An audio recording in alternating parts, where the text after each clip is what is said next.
Bueno, entonces, a ver, le pregunto a Juliana Durán. ¿En qué estábamos hace 8 días? A ver si nos ubicamos ahora con esta tardanza. ¿En qué estábamos, Juliana? Doctora, estábamos viendo los requerimientos del niño según los cc por kilo. Bueno, eso me parece muy importante que todos lo recuerden porque si apreciaron esta mañana en una de las diapositivas del grupo de Ateneo, estábamos hablando de la importancia de presentar todos los datos por kilogramo de peso. Entonces, cuando hablamos de requerimiento, hablamos de eso. En la diapositiva de esta mañana decía como número de tomas 8, por volumen 34 al día. Entonces, recuerdan que hicieron una observación la doctora Cabeza donde decía, acuérdense que todo se presenta por kilogramo. Entonces, por eso hace 8 días les expliqué cómo se saca el volumen total de lo que recibe el niño. Y ya con ese volumen total lo dividimos por los kilos de peso del niño y nos va a dar cuántos cc por kilogramo de peso recibe en las 24 horas. Y como ya saben convertir ese volumen de tetero a kilocalorías, porque saben que cada onza tiene 20 kilocalorías, entonces también puede sacar kilocalorías por kilogramo de peso. Entonces, esta mañana hicieron la observación y para todo el resto del grupo que va a presentar sus ateneos, entonces que lo tengan presente, que todo lo vamos a llevar por kilogramo de peso día o centímetros cúbicos por kilogramo o kilocalorías por kilogramo, ¿sí?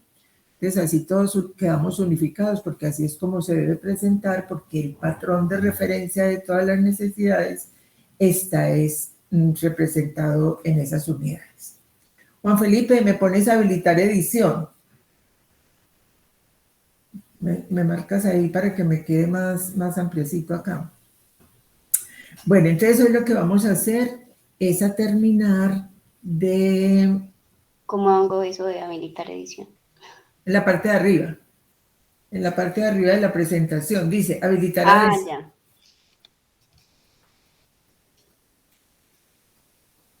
Ahí. Pero no quedo viendo imagen. Papuche.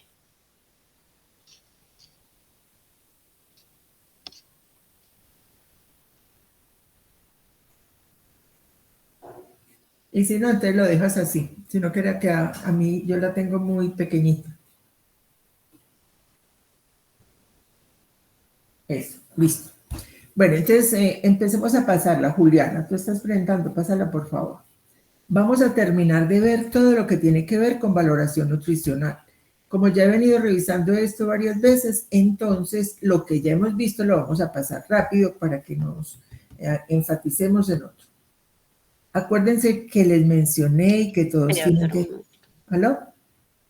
Todos tienen que ir revisando el ENSIN, Situación Nutricional de Colombia, porque ahí es donde vamos a ver cómo está la población con relación al estado nutricional, ya sea por déficit, ya sea por exceso, y también los déficits que hay de micronutrientes en la población nuestra, que en eso tenemos que hacer mucho énfasis cuando vamos a hacer la educación y conocer las fuentes de alimentos de esos nutrientes que son muy deficitarios en la población pediátrica. Pasa a la siguiente.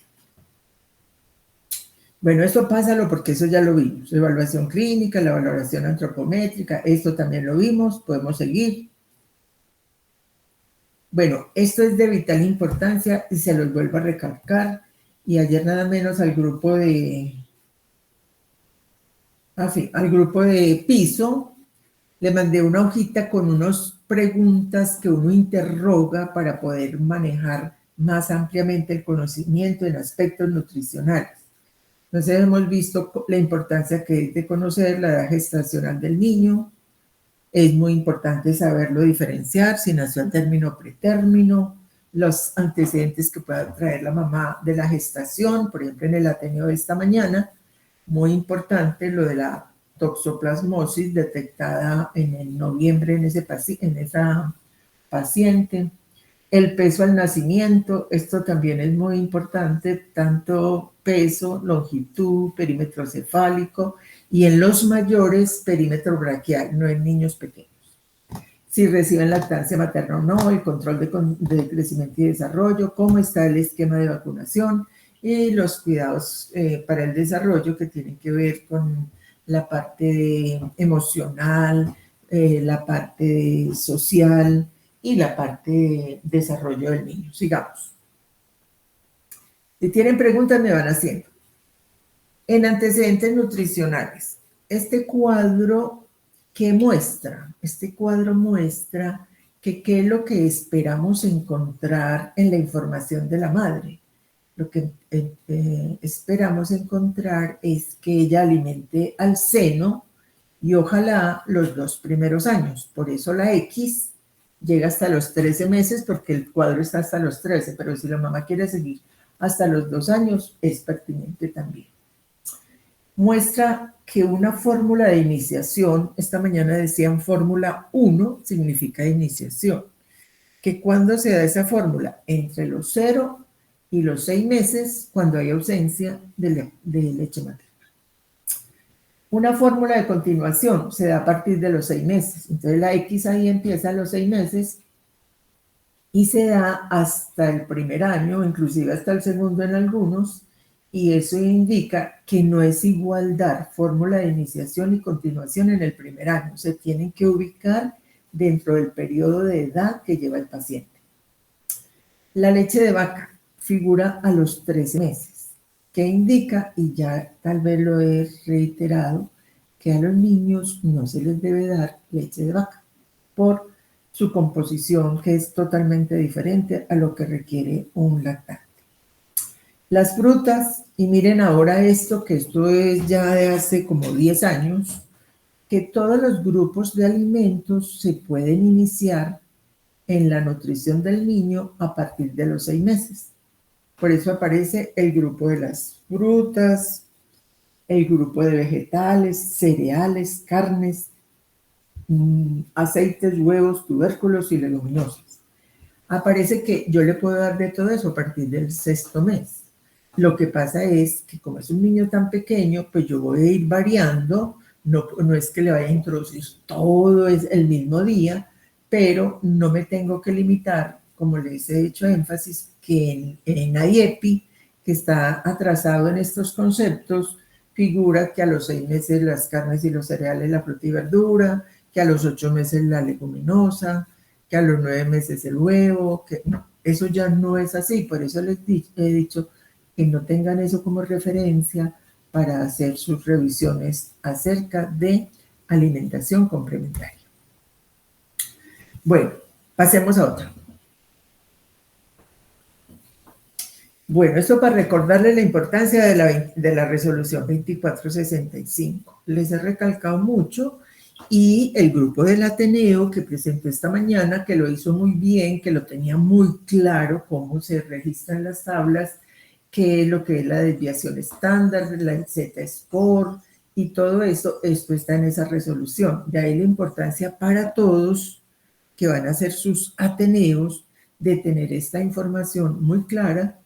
Lo único que les tengo que explicar aparte, que a todos con todo lo voy a hacer, es cómo se saca el Z-score, que es el punto donde está el niño, porque todos no van a dar en +1, en +2, en +3 desviaciones estándar, o en -1, -2, -3, que es lo que muestra la tabla, que son las líneas más claras.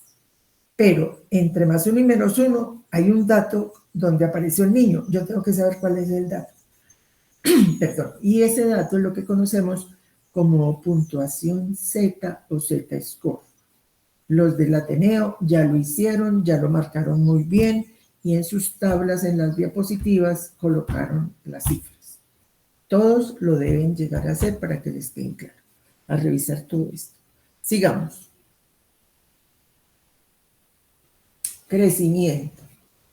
Bueno, dice, las curvas utilizadas como patrón de referencia incluyen niños que reciben alimentación materna exclusiva.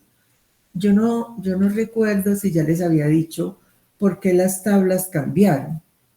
Estas son las tablas de la OMS. Teníamos anteriormente las de la NCHS, las del CDC, pero resulta que esas antiguas eran tablas realizadas con niños pequeños en cualquier modalidad de alimentación, así fuera que fueran alimentados con fórmula láctea artificial o que recibieran lactancia materna y fórmula. Estas nuevas tablas son con estudios multicéntricos que se realizaron con una población muy variada a nivel de todo el mundo. Entonces cogieron una ciudad de Estados Unidos, cogieron una ciudad de África, cogieron una ciudad en Brasil, me llama la atención el nombre, se llama Pelotas. En Brasil cogieron, es decir, en muchos países cogieron población y exigieron unos requisitos para que esa población pudiera entrar en el estudio que llenara todo lo que se necesita para un niño tener el crecimiento y el desarrollo correcto. Entre esos, todos eran alimentados con leche materna, que es la que va a determinar el crecimiento de ese niño, que va a ser un poco diferente al que crece a cómo crece un niño cuando es alimentado con fórmula láctea infantil. Entonces esas tablas tienen unas características muy particulares que cada vez han ido puliendo más y por eso ya no pueden ustedes presentar una tabla que se encuentre por allá del CDC o de la NCHS, no, porque esas no llenan los requisitos que tiene esta población. Sigamos, Juliana.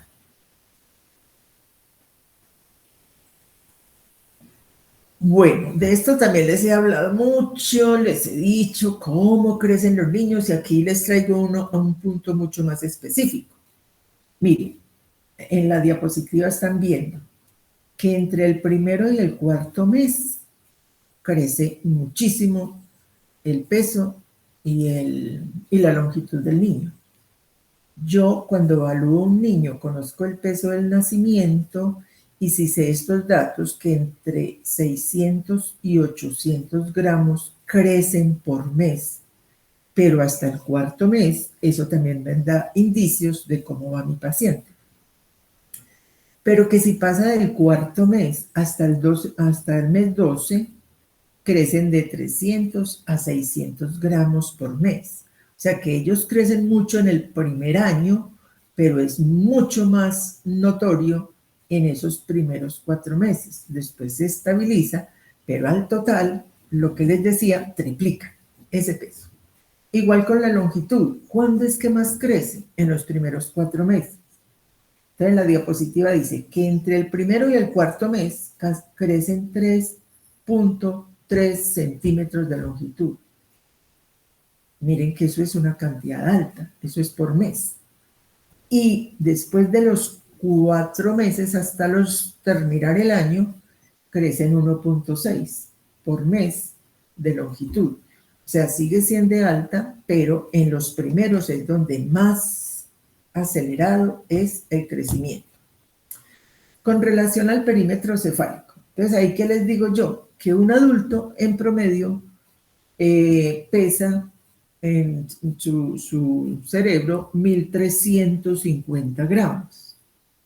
Cuando el niño nace, más o menos a los 6 meses, ya tiene el 50% de ese peso del adulto.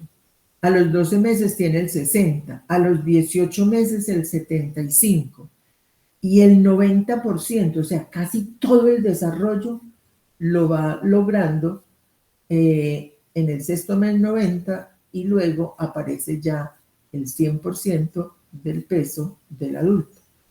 ¿Por qué es tan importante que todos tengan en cuenta tomar el perímetro cefálico? Porque este desarrollo, como lo ven, en esos primeros 5 años casi alcanza el 100% y yo tengo que ir haciéndole seguimiento al niño para que ese crecimiento corresponda a la edad que él tiene.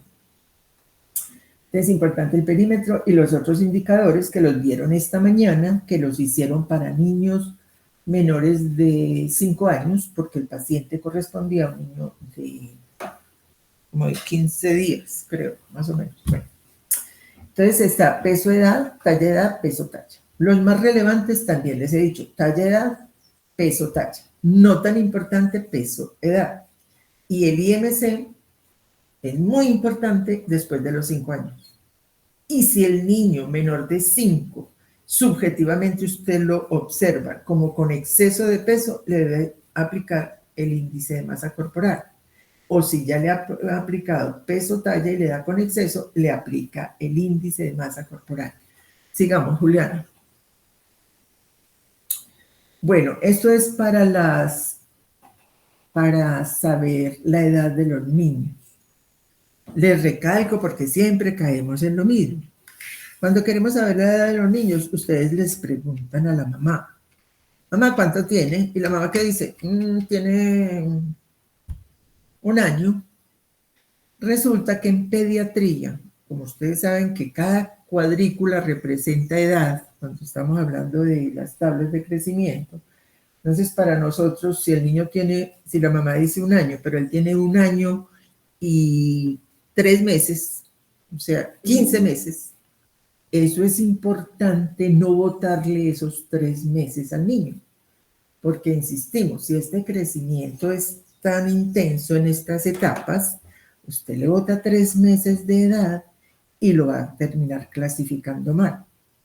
Entonces, inclusive, para definir la edad del niño, uno coge el mes y lo divide en 3 partes, de 0 a 10 días, de 10 a 20 días y de 20 a 30.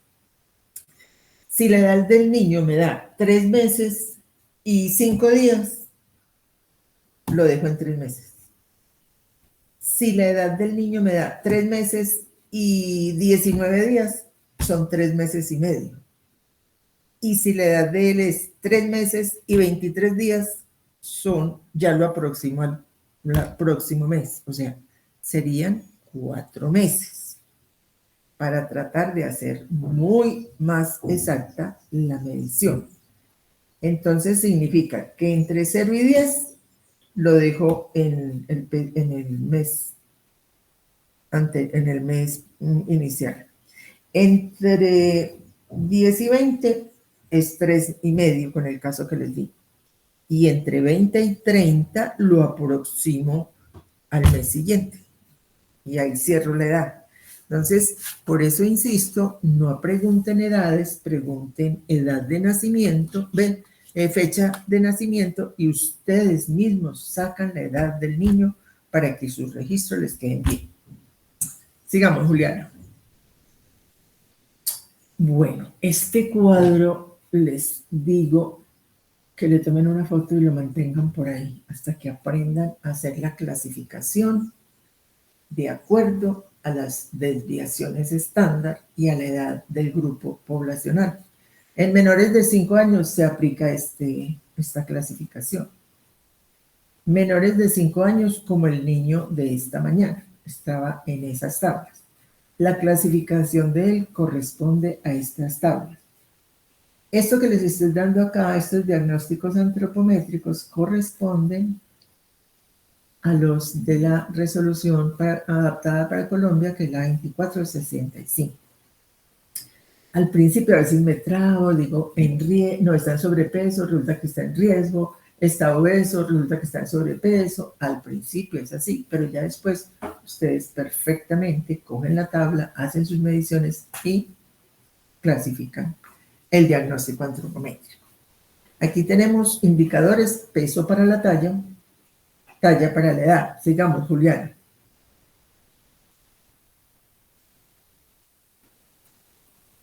Juliana.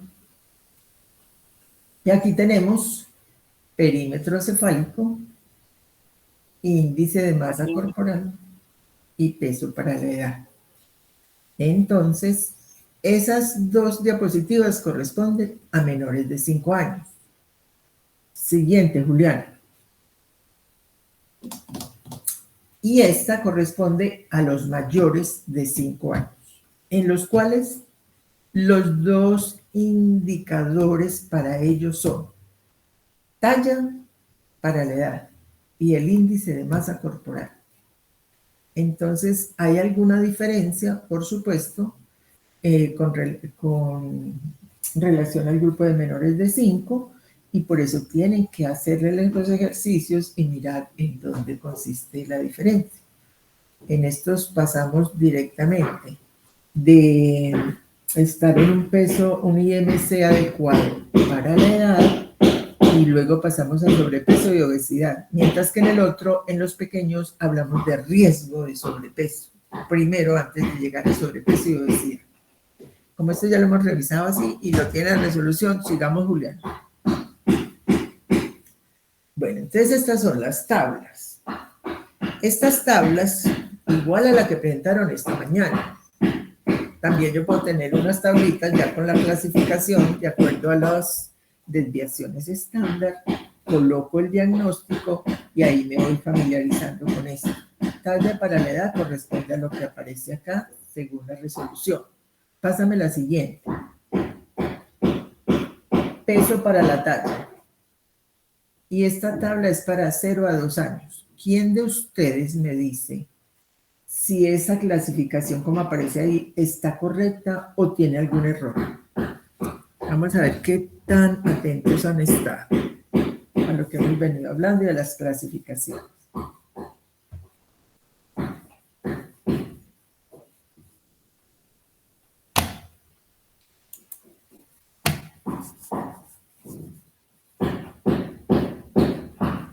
¿Quién me dice?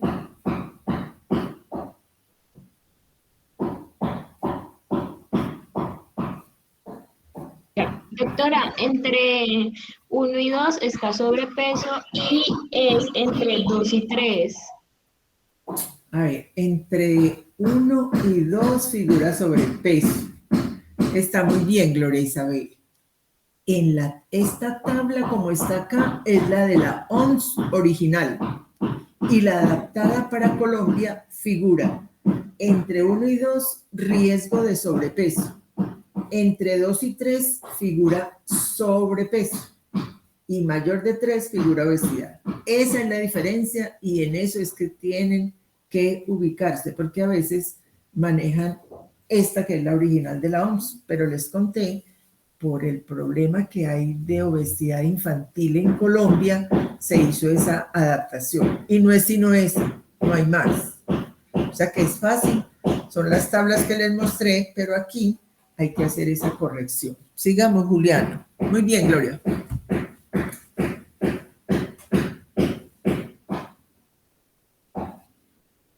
Aquí igual, estas son las originales de la Organización Mundial de la Salud. Y en Colombia, entre más una desviación estándar y más 2, es riesgo de sobrepeso. 2 y 3 es sobrepeso. Y mayor de 3 es obesidad. Volvemos a la diferencia. Sigamos, Juliana. Bueno, esta lo presentaron claro esta mañana. No hay sino 2 observaciones importantes. Ahí dicen que entre qué desviaciones, entre más 2 y menos 2, un perímetro cefálico ubicado en esa franja es normal. Y ya después de eso, para arriba, más de 2 o menos de menos 2, entonces factor de riesgo para el neurodesarrollo, como también lo puede ser un perímetro cefálico grande. Y lo que hay que hacer ahí es una buena historia clínica para mirar si es un niño, entre comillas, como decimos, no es que él es cabezoncito, o es un niño que tiene algún riesgo y que hay que empezar a averiguar qué es lo que está pasando, porque las dimensiones de ese perímetro no corresponden a lo que siempre esperamos, ¿sí? Sigamos. Bueno, estos son todos los diagnósticos que vamos a hacer. Ustedes pueden hacer cualquier diagnóstico antropométrico con las tablas de acuerdo a esto y de acuerdo a los cuadros que ya les he mostrado. Sigamos, Juliana.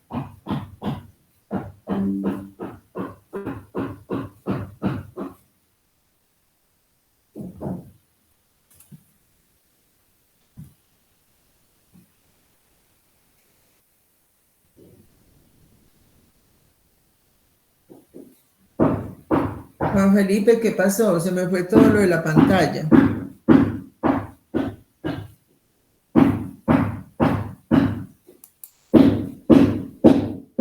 Ah, bueno, ya volvimos. Bueno, entonces miren, les cuento esto. Retardo constitucional del crecimiento. Ustedes, alguno de ustedes, quiero que me digan, ¿han oído eso del retardo constitucional del crecimiento? ¿Quién quiere hablar?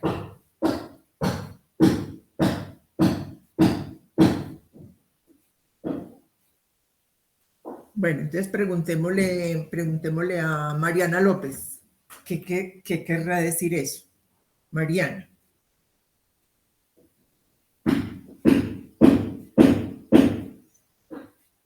Doctora.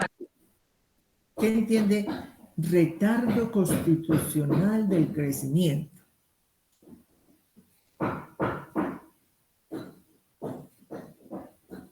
Mariana. Pues doctora, yo lo que leí es que es una condición, digamos, que se caracteriza por baja estatura y pues la maduración esquelética que se retrasa, entonces va a estar como disminuido como tal en la tabla con los valores que se presenten del niño o de la niña. Bueno, Mariana. A ver, Lenny.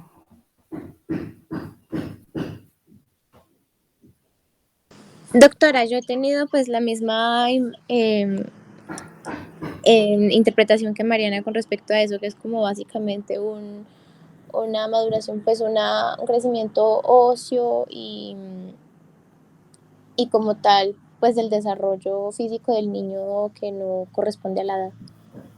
Bueno, entonces les aclaro esto, porque cuando uno hace una valoración nutricional, acuérdense que yo insisto, lo importante no es una sola medición, lo importante es ver cómo es ese comportamiento del crecimiento en diferentes controles. En esta diapositiva, ¿qué observan ustedes? Pues ahí se ve borrosita, pero está en la parte izquierda, está la longitud de los niños y en la parte de abajo está la edad. En la gráfica del lado derecho está, es que no alcanzo a leer, está la edad y el peso. ¿Qué es importante que ustedes vean ahí? Que en la primera gráfica el niño nació en la mediana para longitud, edad. Y si ustedes ven en la parte de abajo donde está la edad, más o menos al cuarto mes, el niño se salió de la mediana y se fue yendo por un canal totalmente diferente. Pero él no ha tenido altibajos, no. Él se ha ido transversalmente en su longitud en forma ascendente, sin corresponder a la línea por donde nació. Igual aparece en la parte superior. Entre el cuarto y el sexto mes, muchos cambian la ruta por donde nacieron. Eso se llama, si yo eso lo analizo en un contexto clínico, donde tenga bien claro la evolución del niño, cómo ha sido el desarrollo, cómo es su comportamiento, cómo son sus actitudes, cómo es su sociabilidad, su empatía. En ellos uno puede evaluar muchísimas cosas. No es simplemente mirar el niño y medirlo, sino ustedes mismos me dicen, ay, es más simpático, ay, él es más lindo, él con todo se sonríe, él es inquieto, él tal. Todo eso es lo que uno evalúa. Entonces, cuando se presentan esos casos para las dos tablas, para la primera y segunda gráfica que ven, el primer gráfica nació bien y se desvió, pero sigue en forma ascendente ese crecimiento. En la segunda, nació por debajo de la mediana, nació en una desviación estándar baja, pero mire que él en forma ascendente se va yendo. Esos comportamientos de la curva cuando en el contexto de una evaluación y de una consulta donde haga observaciones de que el niño duerme bien, de que el niño come bien, que el niño es superactivo, que el niño es calmado, que no hay irritabilidad ni molestias, ni se manifiesta de alguna manera en forma negativa, entonces es lo que llamamos retardo constitucional del crecimiento. Pero, ¿qué pasa con esos niños en el retardo constitucional? Ellos siguen en esa forma, pero en la etapa de prepúberes, ellos se van metiendo otra vez a los canales o desviaciones estándar más tendientes al canal inicial que tenía. Eso es lo que llamamos retardo constitucional del crecimiento. ¿Cómo lo puedo diagnosticar yo? Cuando cojo la tabla de crecimiento del niño y voy viendo todas las mediciones, cómo van formando la línea. Si no tengo sino una medición y sé cuándo nació y estaba en la mediana y me viene a los 15 meses en menos 2 desviaciones estándar, entonces yo voy a empezar a hacer censura del niño, este niño no progresa porque si nació tan bien, porque tal cosa.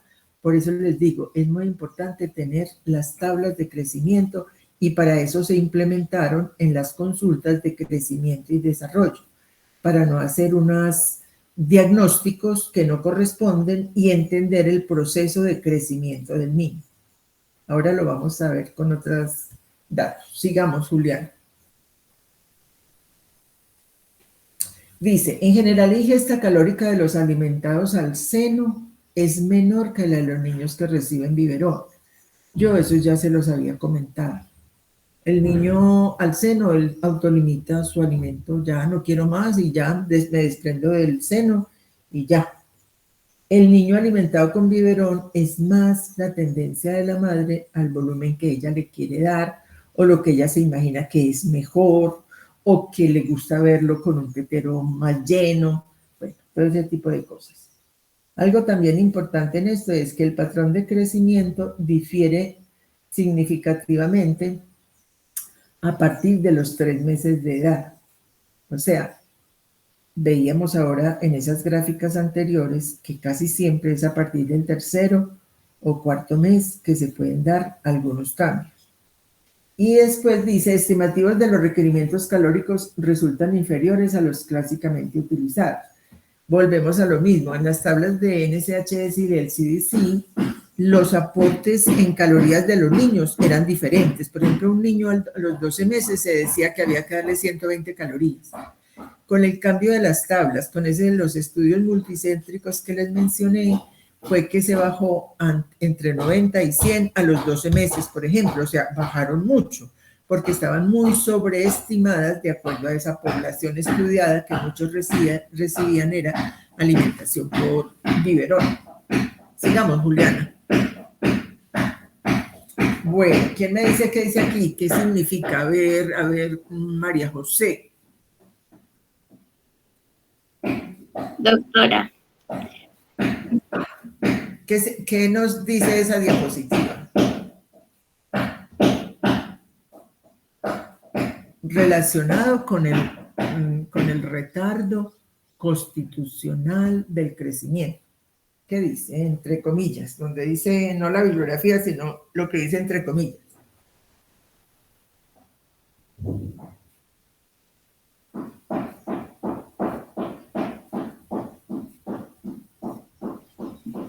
Doctora, dice, en la primera infancia, los cambios en los percentiles de crecimiento por sí solos no deberían provocar pruebas bioquímicas extensas o procedimientos invasivos.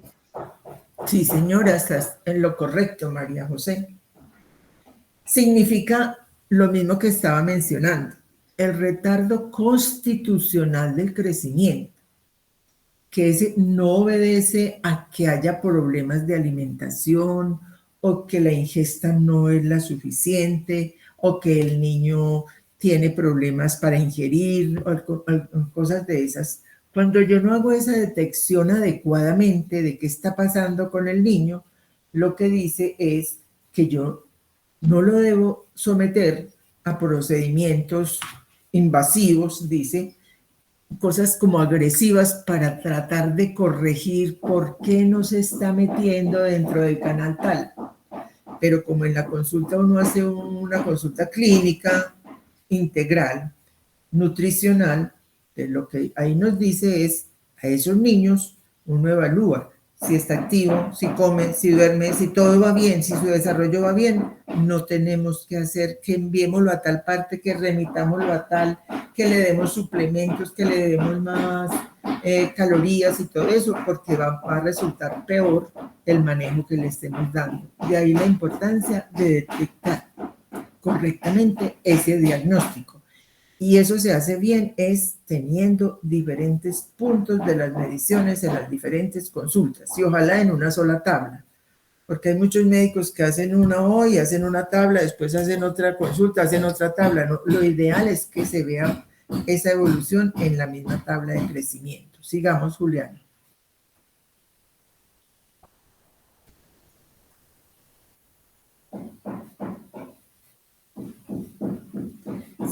Bueno, eso también ya lo dijimos. Factores de riesgo en prematuros. Todos van a pasar por la UCI. En la UCI también van a haber niños prematuros. Y yo hago mucho énfasis. La etapa de la prematurez, ese estado de ese niño en esa condición de prematurez, cambia muchísimas cosas con relación al niño nacido a término. Porque ellos tienen muchas deficiencias, porque tienen muchos riesgos. Entre esas deficiencias, ya les dije, ellos tienen que crecer más, y eso lo insistí mucho con los grupos del Ateneo, crecen más aceleradamente los prematuros que los nacidos a término. El niño a término se va por lo normal, mientras que el otro se le exige que haya un incremento día por kilogramo de peso mayor. Aquí les hago énfasis. Cuando hablamos de prematuros, hablamos de gramos, que el incremento debe ser 20 gramos por kilogramo de peso. Si el niño pesa 1.8 kilos, yo espero 20 por 1.8 por día. Si hablo de un niño a término, no hablo de kilogramo día, hablo de gramos día. Esa es la diferencia en el niño prematuro y el niño a término con relación a la representación del incremento en peso para ese tipo de paciente. En el ejercicio y en la práctica lo vamos a ver mejor, como lo vieron los niños del caso del Ateneo esta mañana. Bueno, bajo depósito de nutrientes. Los prematuros, unos más, otros menos, dependiendo de la severidad de la desnutrición, de la prematurez. Hay niños prematuros extremos de 1.2, de 1.5. Esos prematuros pues van a tener más deficiencia de nutrientes que uno prematuro de 32 semanas, por ejemplo. Entonces eso nos va a determinar sus aportes en esos casos. Capacidad gástrica reducida.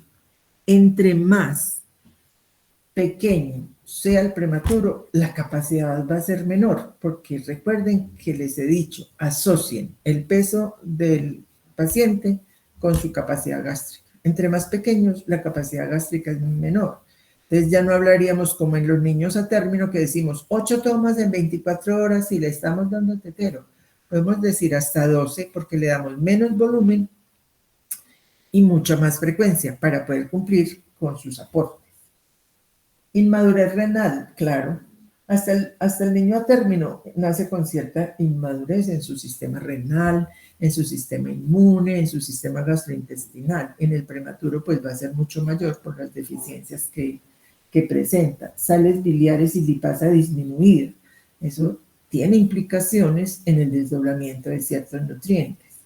Baja actividad de la lactasa. Entre más prematuros sean, hay menos desarrollo de la enzima lactasa. Entonces los prematuros a veces no toleran la lactosa y por eso las fórmulas de prematuro son mucho más bajas en lactosa, porque pueden ser deficientes de esa enzima, si son prematuros extremos. Incapacidad para autorregular la alimentación, esa también es clave. No, a veces no pueden succionar por las semanas de gestación con que nacieron, y todo ese tipo de complicaciones hace que sea un paciente con mayores riesgos el que presenta prematurez. Sigamos, Juliana. Bueno, dentro de esas complicaciones de los prematuros se van a dar cuenta, y ahora que hagan esas rotaciones se van a dar cuenta que uno de los riesgos del prematuro es que presente retardo en el crecimiento y en el desarrollo. Hay que hacer unos aportes y unas condiciones muy óptimas para poder lograr que él se homologue a un niño a término. Catalina, un prematuro aproximadamente, ¿cuándo se homologa, a qué edad, a un niño a término?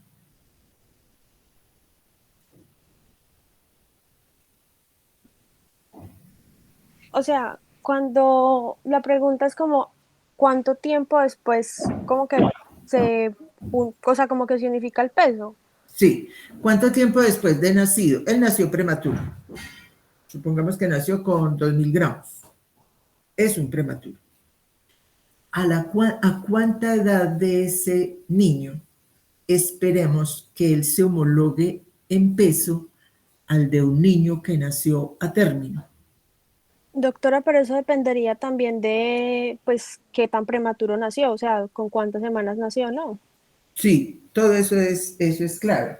Pero ellos tienen en todo el proceso del crecimiento, tienen, como ya está estudiado, ellos se van aumentando, y unos se homologan a determinada edad y otros pueden ser más tardía. ¿Qué edades son esas, Catalina? ¿Quién sabe?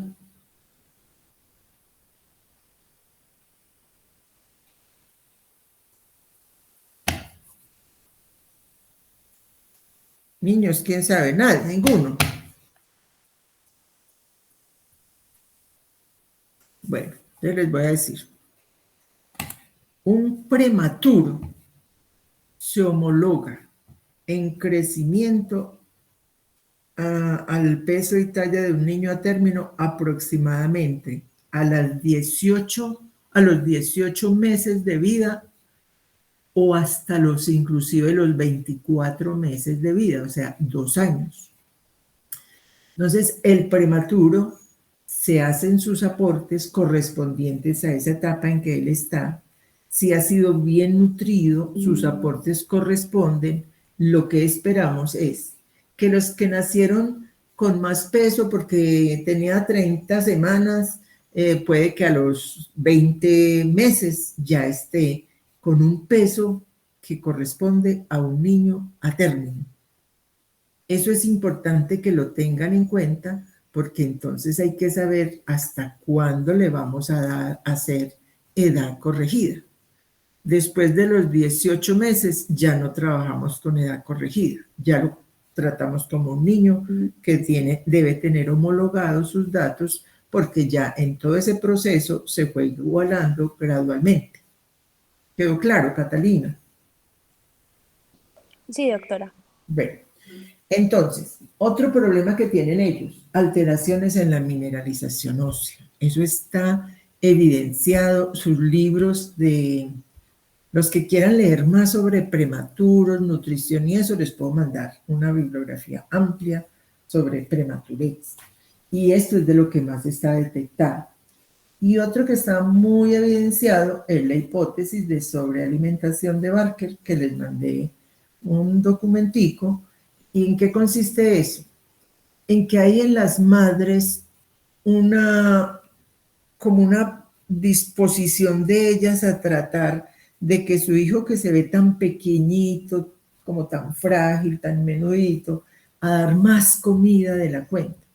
Y realmente ellos reciben más calorías, un poquito más de proteína, pero son unas proporciones que sí hay que aumentarlas, pero no son tan elevadas como para empezar a dar cantidades o volúmenes muy grandes si son de tetero. Si es de leche materna, dependiendo de la edad con que haya nacido, de pronto le damos la leche materna y hacemos una complementación. Hay otros que le damos la leche materna si no nacieron tan prematuros. Y los que reciben fórmula de prematuros, que es diferente a la fórmula 1. Porque la fórmula 1, ahí no hay que reforzar nada a ese niño que nació a término, pero en esto sí. Cuando se da mucha alimentación a ese prematuro, ahí viene un problema grande que se llama la predisposición a obesidad del prematuro, que se convierte en otro problema para los bebés. Entonces, todo eso es lo que estamos vigilando. Sigamos, Julián. Bueno, esto me parece importante porque veo mucho, porque se los pongo ahí algunos, hay muchas más. Pero yo puedo tener, mi bebé puede tener un bajo peso, no solamente por eso que llamamos una desnutrición primaria. ¿Qué es desnutrición primaria? Es el niño que está en déficit por problemas de alimentación. Pero hay niños que están desnutridos por desnutrición secundaria. ¿Qué quiere decir? Que hay una patología que le genera mucho catabolismo y que lo lleva a la desnutrición. Entonces, algunos no terminan desnutridos, pero sí terminan en algún déficit, así sea leve o moderado. ¿Y qué es lo que van a ver ustedes con sus pacientes en la práctica? Que yo puedo tener niños que presenten este tipo de problemas. Por ejemplo, una anemia ferropénica me puede afectar el peso del niño, porque la anemia genera inapetencia. Esto también influye esos niveles de hierro en el niño para el crecimiento. Entonces, no solamente el peso, también se puede afectar la talla. Entonces, cuando hay anemia, que es lo que más nos preocupa en los niños porque deja muchas secuelas si no la tratamos oportunamente, podemos encontrar retrasos en peso y ahora vamos a ver también en talla. Enfermedades infecciosas. Entonces, esta mañana decíamos, el caso clínico del grupo 2, creo que es el grupo de David, de Gloria Isabel. Bueno, todos los que están ahorita conmigo en piso, ese grupo que ha visto que su pacientico ha presentado, ay no, si es ese grupo, no. El que van a presentar, no son ellos. Oh, sí. Bueno, los que van a presentar el caso del niño de infección de vías urinarias. Sí, doctor, somos Sí, doctora, sí somos nosotros. Doctora, somos nosotros. Entonces, miren lo que dice ahí. Ahí dice que las infecciones, y más cuando son infecciones a repetición, eso puede afectar el crecimiento y el desarrollo del niño.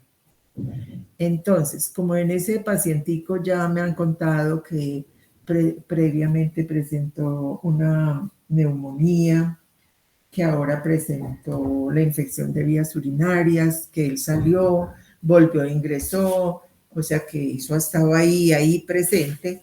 Cuando yo tengo esos niños con esas enfermedades infecciosas repetitivas, neumonías o muchas otras más, que es muy interesante lo que van a ver porque es infección de vías urinarias que es muy, muy común en pediatría, muy prevalente.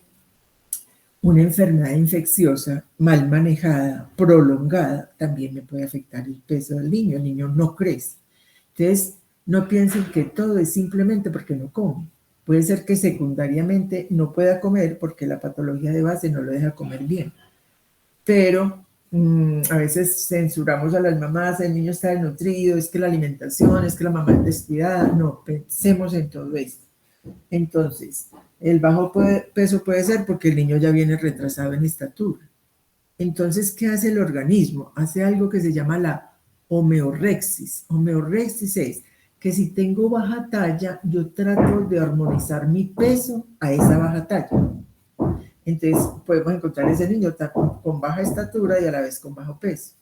Un problema de malnutrición en general. O sea, son niños que no es que no coman, sino que comen súper mal, no tienen aporte proteico adecuado, más es un aporte energético alto.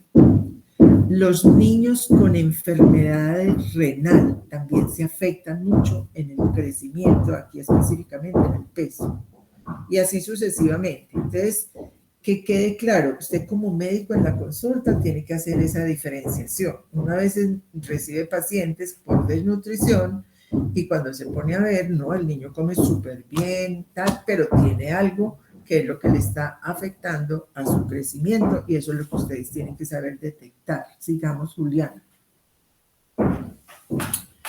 Y razones para baja talla. ¿Por qué son bajitos? También por malnutrición.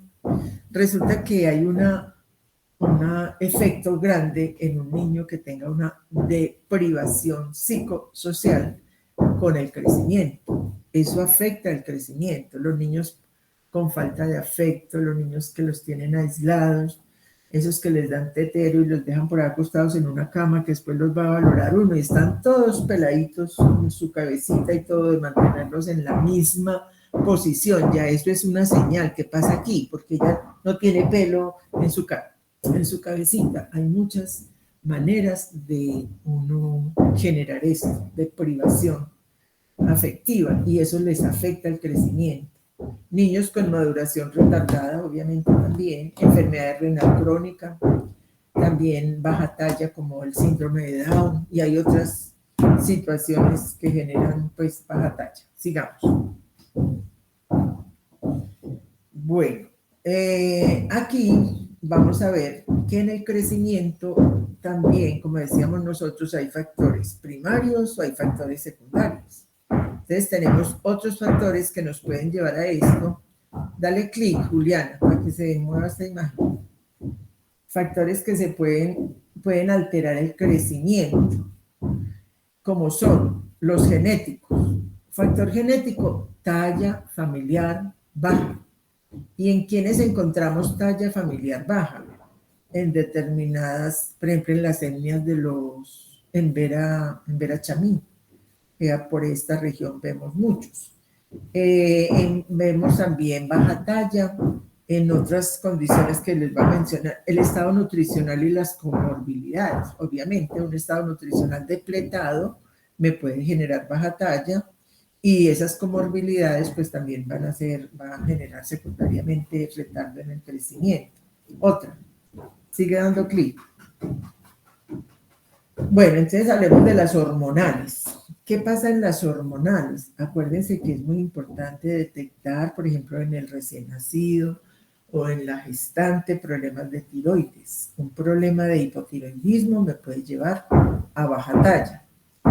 Deficiencias o resistencia en la hormona del crecimiento. Esos son problemas hormonales que me pueden afectar la baja talla. Y en problemas congénitos. ¿Qué problemas congénitos me pueden afectar? Pueden ser, por ejemplo, por cromosomopatías, como una muy común, el síndrome de Down. Entonces, los niños de síndrome de Down tienen baja talla e inclusive se manejan tablas de crecimiento especiales para niños con síndrome de Down. Sigamos. Esto ya lo saben ustedes, cada franja que corresponde, entonces sigamos.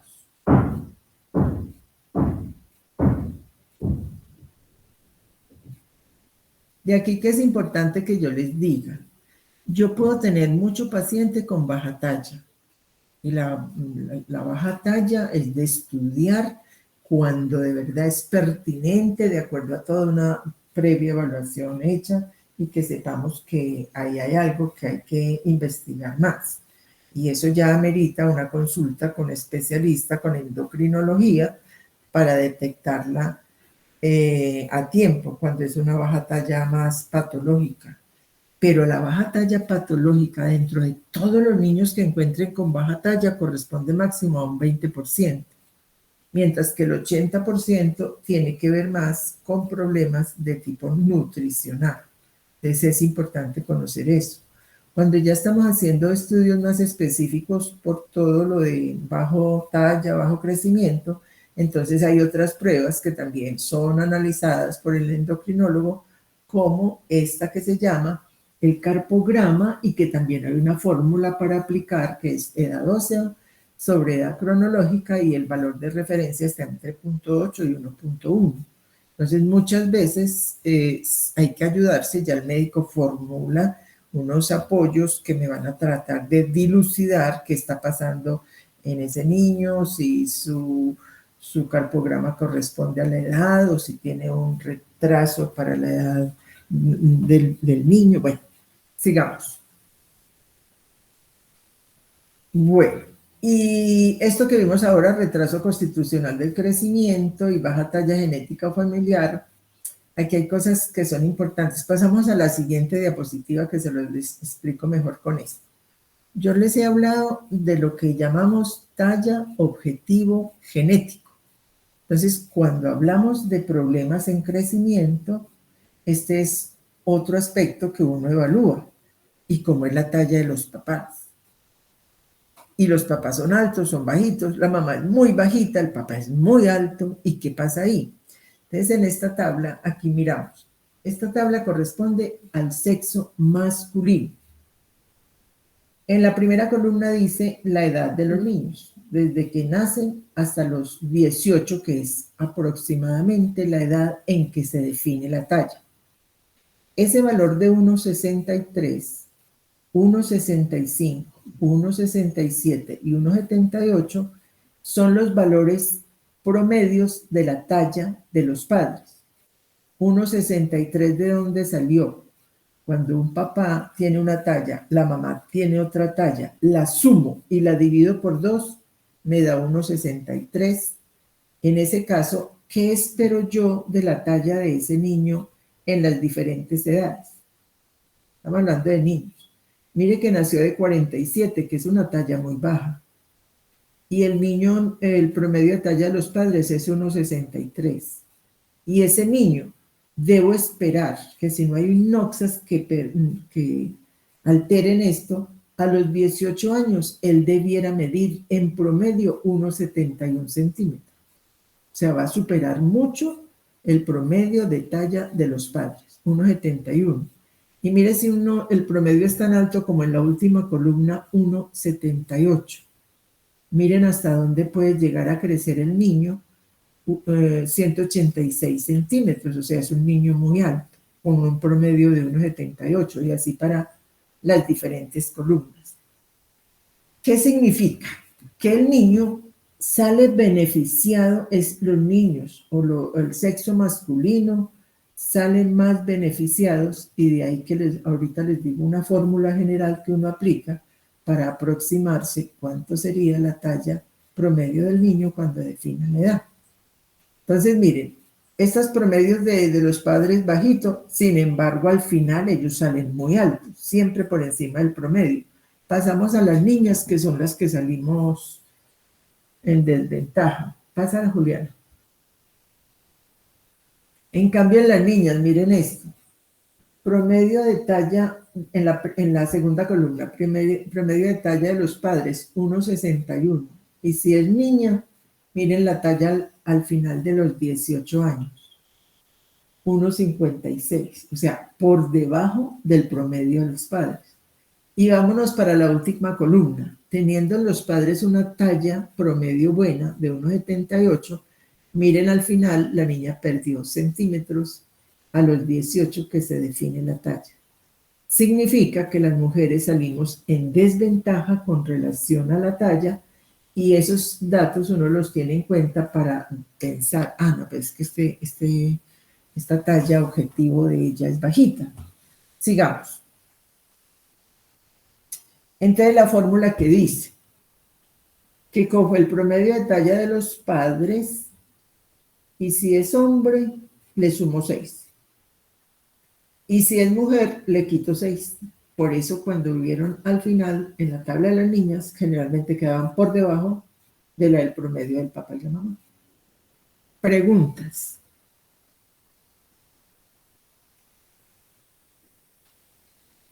Ninguna, sigamos.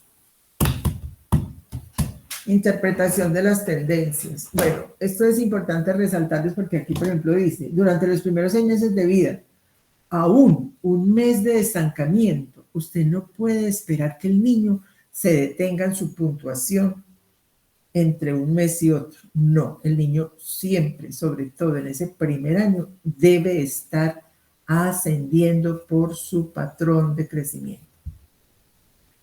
Excepto, como les decía, en el caso de los niños de retraso constitucional del crecimiento.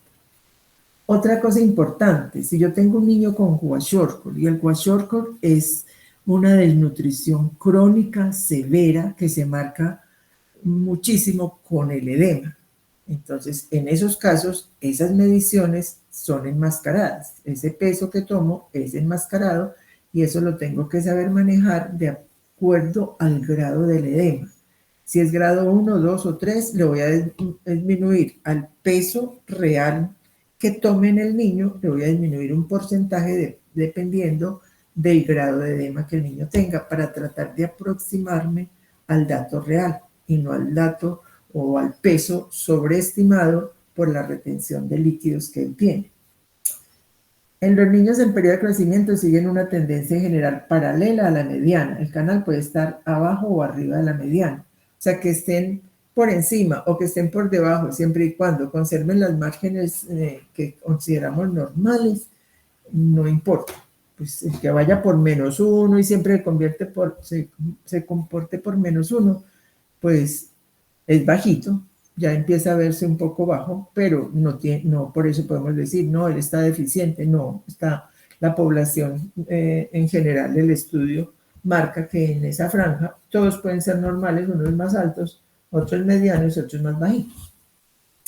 El niño puede tener baja talla que coexiste con sobrepeso, es lo que llamamos transición nutricional. Claro, eso es una malnutrición. Es bajito, pero está gordito.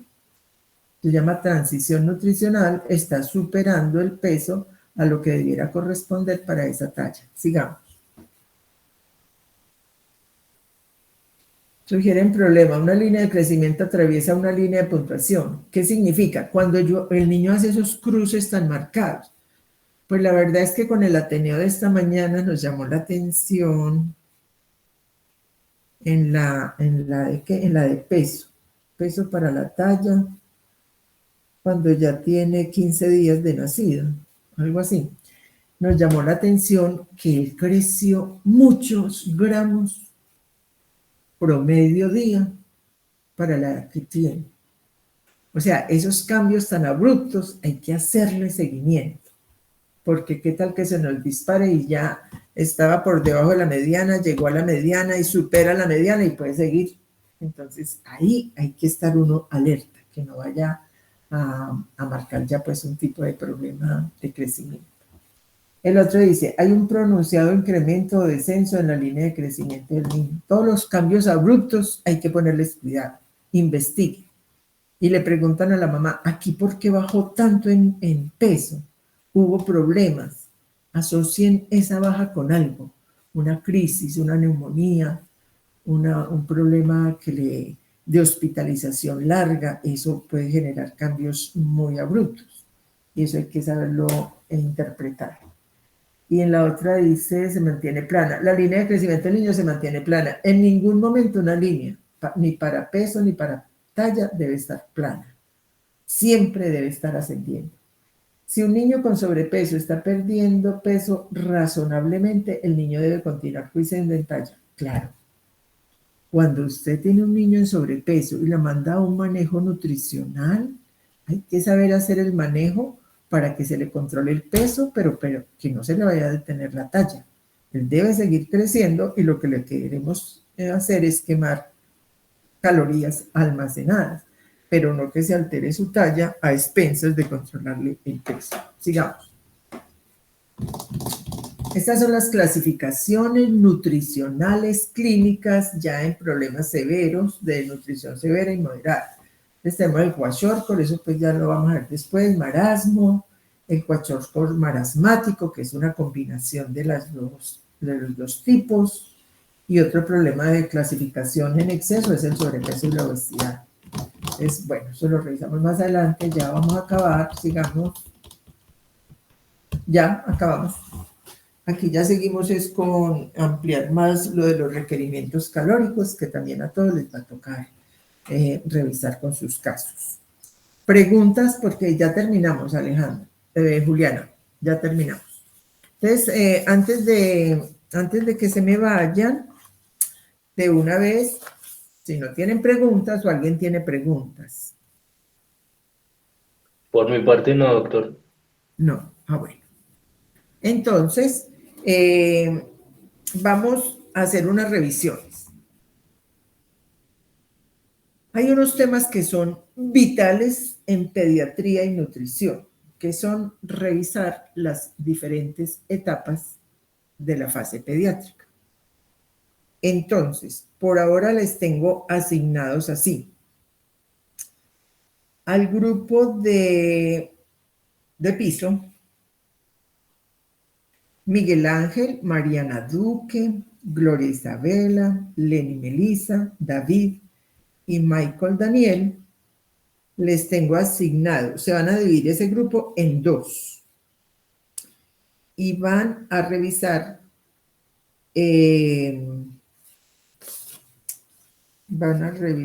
espere a ver. Van a revisar alimentación del preescolar y del escolar.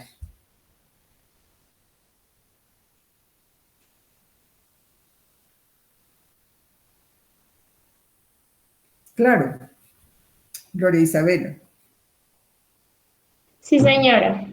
Bueno, ya saben que eso es lo que les corresponde. Ya después me pedirán bibliografía para revisar sobre esto.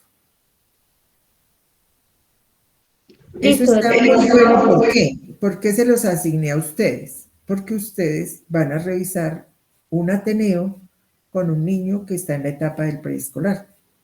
Entonces, de una vez armamos toda esa película. ¿Les parece? Sí, Bueno, doctora, ¿para cuándo sería? yo voy a hacer hoy un cronograma y se los mando, ¿sí? Yo les voy poniendo así en el cronograma fechas, pero pues no, por lo menos dentro de 8 días no se los exijo, porque estamos así, pero ya en 15 días sí van a empezar, vamos a empezar a revisar eso que ustedes van a investigar de estos temas que estoy asignando. Hoy mismo les mando el cronograma y prepárense porque en 15 días ya tienen algunos que tenerlo organizado. Bueno, el otro grupo que está ahora conmigo, el otro grupo es el del Ateneo. Como al grupo de Alejandro, Yuri, Catalina, Jamel y Juan Felipe les tocó una bebé que tiene 15 días, entonces van a revisar dos temas: leche materna y alimentación complementaria. Como son 5 en el grupo, los primeros 2 pueden revisar leche materna y los otros 3 complementaria, como quieran. Entonces, que me digan quiénes van a revisar qué. Pero entre los 5 defínanse cómo van a repartirse leche materna y alimentación complementaria, que es la que empieza a los 6 meses. ¿Listo, Alejandro? Bueno, doctora, gracias. Sí, doctora. Bueno. ¿Quién sigue para USIN en rotación? Nosotros, doctora. El grupo de María José. Sí, señora. O sea, sigue Sebastián García, Johnny Walteros, Jason, Estefanía y María José. Sí, señora. Bueno, ese grupo se van a dividir en 2 subgrupos. Uno va a trabajar epigenética y el otro va a enfocarse más hacia todo lo del prematuro, nutrición en el prematuro, todo lo que concierne a los aspectos nutricionales. Para eso tienen que revisar prematuros en general, porque de ahí es que salen los resultados de definir cómo lo vamos a nutrir, con qué, con todo eso. Entonces, ¿quedó claro el grupo de María José? Sí, señora. Bueno. Y hay otro grupo que es el de Valentina, Juliana Durán, Mariana López, Kevin, Laura Daniela Zúñiga y Juan Esteban, que van a revisar la etapa del adolescente. Ese grupo no ha elegido Ateneo. No, señora. No tienen todavía paciente. Bueno, pero por ahora no todos van a revisar adolescente, porque hay muchas otras cosas. Entonces, como es un grupo de 6, también unos revisan adolescente y ya hoy voy a pensar qué le pongo al resto del grupo. ¿Les parece? Listo, doctor. Listo, Bueno, doctora. ¿les quedó claro ya? No vamos a hablar más de valoración nutricional. Ya nos pasamos para otros aspectos de la nutrición en nuestros pacienticos. Podemos ya para la semana entrante, hay que revisar muchas cosas. Ya tenemos que revisar requerimientos calóricos. Tenemos que revisar fórmulas lácteas infantiles. Hay otro que es muy clave, que es enfermedad diarreica y nutrición. Bueno, habrá muchos. Eso uno tiene una cantidad de cosas. Lo importante es que en la medida que vamos pasando, vamos definiendo nuestras prioridades de acuerdo a lo que vamos encontrando en la práctica y todo. Ay, ellos vieron tal cosa, qué bueno que complemente con tal, y así lo vamos armando. Pero hasta ahora, ahí vamos. Les agradezco mucho. Mire que los dejo ir temprano, 3:33, a pesar de que empezamos tardecito. Ustedes mismos van organizando sus revisiones y tal. ¿Les parece? Que Gracias. descansen. Chao. Gracias, Gracias, doctora. doctora. Bueno, chao, pues. Gracias, doctora. Que les vaya bien. Gracias, doctora. Chao. Gracias, doctora. Bueno, chao, que les vaya Hasta luego, bien. doctora. Bueno, chao, Miguel.